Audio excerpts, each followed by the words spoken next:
कावेरी जल विवाद पर बोलते हुए कर्नाटक के पूर्व मुख्यमंत्री बसवराज बोम्माई ने कहा कि कावेरी जल तमिलनाडु की संपत्ति नहीं है। कावेरी का जन्म कर्नाटक में हुआ है और कर्नाटक में जल ग्रहण क्षेत्र के कारण इन सभी वर्ष में उन्हें पानी मिल रहा है, इसलिए यह तमिलनाडु की संपत्ति भी नहीं है। क्या यह तमिलनाडु की संपत्ति है? ऐसा इसलिए क्योंकि कर्नाटक ने बांध बनाकर इस पानी को बचाया है। कर्नाटक की कीमत पर उन्हें पानी मिल रहा है। In Karnataka, and because of the catchment area in Karnataka, all these years they are getting the water. So it is not even the property of Tamil Nadu. Is it a property of Tamil Nadu? It is because Karnataka has saved this water by building dams. At the cost of Karnataka, they are getting water. So they should better mind their language. आज करीब 1 बजे अपने संसदीय क्षेत्र काशी पहुंचे हैं। PM Kashi में लगभग 6 घंटे प्रवास करेंगे। इस दौरान 30.66 एकड़ में 451 करोड़ की लागत से बनने वाले अंतर्राष्ट्रीय क्रिकेट स्टेडियम गंजारी की आधारशिला रखी। क्रिकेट स्टेडियम के शिलान्यास के दौरान पीएम मोदी के साथ खास मेहमान के तौर पर सचिन तेंदुलकर के साथ 1938 विश्व कप क्रिकेट विजेता टीम भी मौजूद है। इसमें मुख्य रूप से कपिल देव, सुनील गावस्कर, रवि शास्त्री, मदन लाल, रोजर बिन्नी समेत अन्य दिग्गज मौजूद है।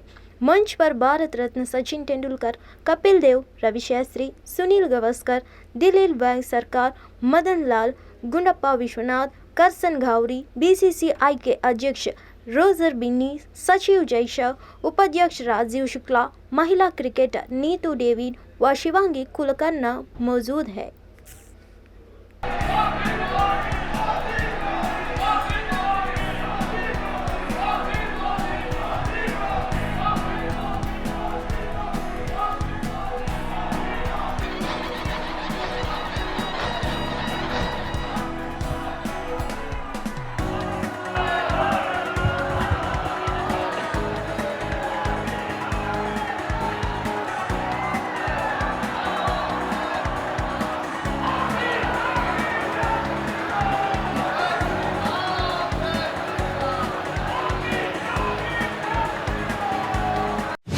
प्रधानमंत्री नरेंद्र मोदी आज उत्तर प्रदेश के वाराणसी में अंतर्राष्ट्रीय क्रिकेट स्टेडियम की आधारशिला रखने वाले हैं। इस कार्यक्रम को संबोधित करते हुए यूपी के मुख्यमंत्री योगी आदित्यनाथ ने राज्य में पीएम और बीसीसीआई की टीम का स्वागत किया। सीएम योगी ने कहा, पीएम मोदी पहली बार उत्तर प्रदेश में भारतीय क्रिकेट कंट्रोल बोर्ड द्वारा अंतर्राष्ट्रीय क्रिकेट स्टेडियम वाराणसी का शिलान्यास कर रहे हैं। मैं राज्य के प्रत्येक खेल प्रेमी की ओर से पीएम मोदी का स्वागत करता हूँ। प्रधानमंत्री मोदी ने कहा कि आज़ादी की लड़ाई में लीगल प्रोफेशनल की बहुत बड़ी भूमिका रही है। आज़ादी की लड़ाई में बहुत से वकीलों ने भाग लिया था। कानून प्रोफेशनल ने आज़ादी की नींव को मजबूत करने का काम किया। कानून की भाषा को सरल बनाने की कोशिश की जा रही है। विज्ञान भवन में पीएम मोदी ने कॉन्फ्रेंस का उद्घाटन किया। खतरा ग्लोबल है तो लड़ाई भी ग्लोबल होगी। दुनिया का भरोसा भारत में बढ़ रहा है। भारत की न्याय व्यवस्था दुनिया के लिए मिसाल है। प्रधानमंत्री मोदी ने कहा कि न्यायपालिका हमेशा न्याय व्यवस्था की संरक्षण रही है। सुप्रीम कोर्ट ने कानून की भाषा सरल बनाने के लिए नई व्यवस्था शुरू की है। हाल ही में भारत की आज़ादी के 75 साल पूरे हुए हैं। आज़ादी की लड़ाई में कानूनी बिरादरी ने बहुत बड़ी भूमिका निभाई है।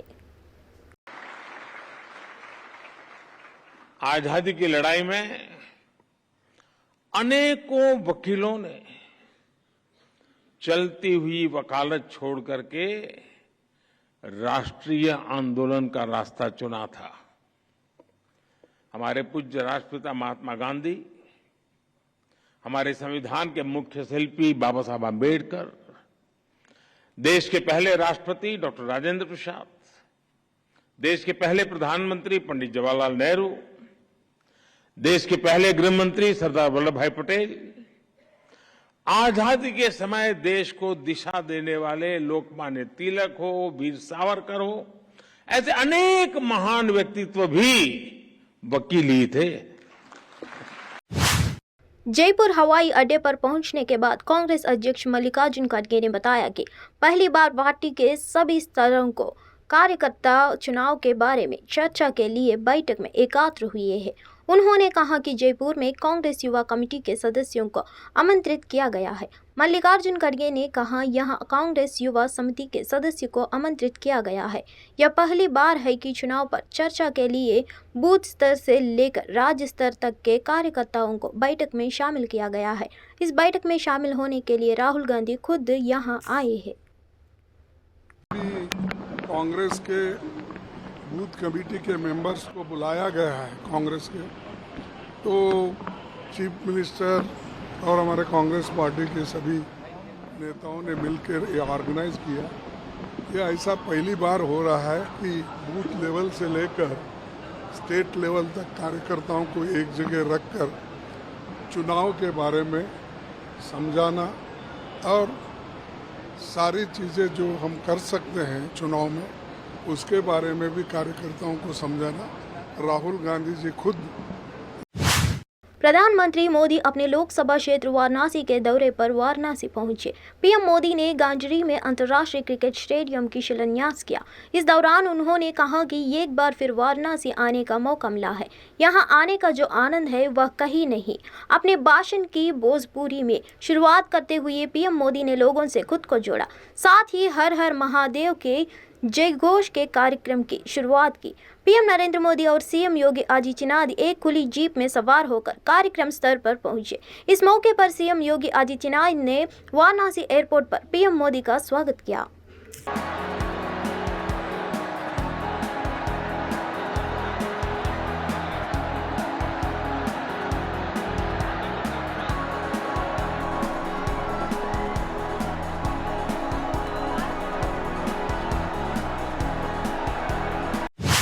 बीजेपी सांसद रमेश बिधूरी की टिप्पणी पर उन्होंने कहा कि जो लोकतंत्र का मंदिर है उस मंदिर में भी बीजेपी के सांसद गाली गलौज करने से बाज नहीं आए और इन पर तो कार्रवाई होनी नहीं है।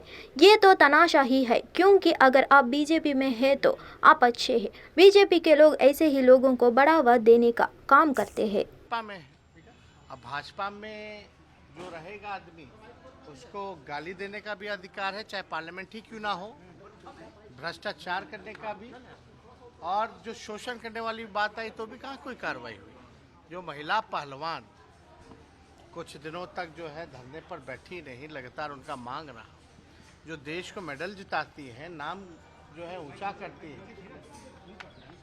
वैसे लोगों पर क्योंकि वो भाजपा में है तो कार्रवाई नहीं होती। तो संसद में अगर गाली दिए हैं तो कौन सी बड़ी बात है। और इससे हम लोग जो है दुख तो हुआ है, पीड़ा हुई है। कांग्रेस की मध्य प्रदेश इकाई के अध्यक्ष कमलनाथ ने शनिवार को राज्य की भाजपा सरकार पर बेरोजगार युवाओं की समस्याओं की अनदेखी करने का आरोप लगाया और कहा कि जिस सरकार की प्राथमिकता नौजवान ना हो उसे लात मारकर हटा देना चाहिए। कमलनाथ ने इंदौर में युवाओं की आयोजित बेरोजगार महापंचायत में कहा, राज्य के कई बेरोजगार युवाओं ने मुझे पत्र दिया है कि सरकारी पदों पर उनकी वक्तों के बावजूद उन्हें नियुक्त नहीं दी जा रही है। यह बड़ी चिंता का विषय है। मुझे तज्जुब होता है कि राज्य में आखिर कैसी सरकार चल रही है। उन्होंने राज्य की भाजपा सरकार पर निशाना साधते हुए कहा, जिस सरकार की प्राथमिकता नौजवान ना हो उस सरकार को लात मारकर हटा देना चाहिए। कमलनाथ ने सूबे में पटवारिया की भर्ती में घोटाले का आरोप लगाते हुए घोषणा की कि आगामी विधानसभा चुनाव में कांग्रेस की सरकार बनने पर इस कथित घोटाले की स्वतंत्रता जांच कराई जाएगी। इतना चिंता का विषय है। मुझे ताज्जुब होता है कैसी सरकार ये चल रही है। जिस सरकार की प्राथमिकता नौजवान ना होए उस सरकार को क्या करना चाहिए? लात मार के हटाना चाहिए। ये कड़े शब्द में यूज कर रहा हूं, का उपयोग कर रहा हूं, क्योंकि आप ही हमारे भविष्य।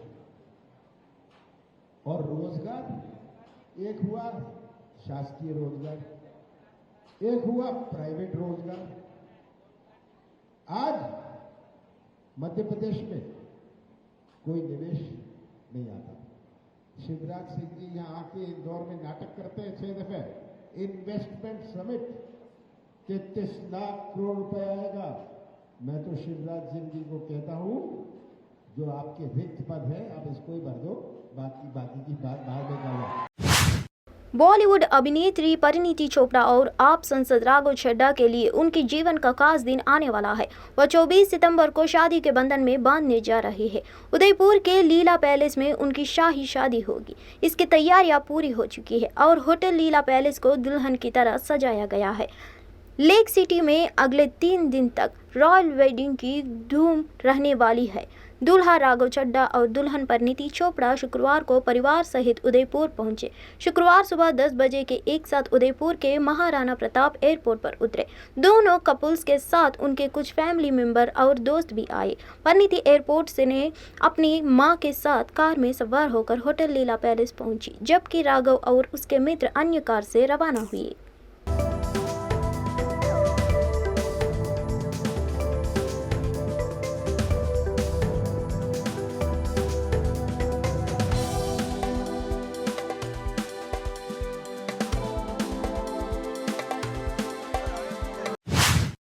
भारत के रेल मंत्री अश्विनी वैष्णव ने 9 नई वंदे भारत ट्रेनों के बारे में बात की, जो 24 सितंबर से पूरे देश में परिचालन शुरू कर देंगी और प्रधानमंत्री नरेंद्र मोदी इस कार्यक्रम को विस्तृत हरी झंडी दिखाएंगे। रेल मंत्री अश्विनी वैष्णव ने कहा, पिछले 9 वर्ष में पीएम मोदी ने रेलवे को बदल दिया है और इसी सिलसिले में कल वह 9 नई वंदे भारत ट्रेनों को वर्चुअली हरी झंडी दिखाएंगे।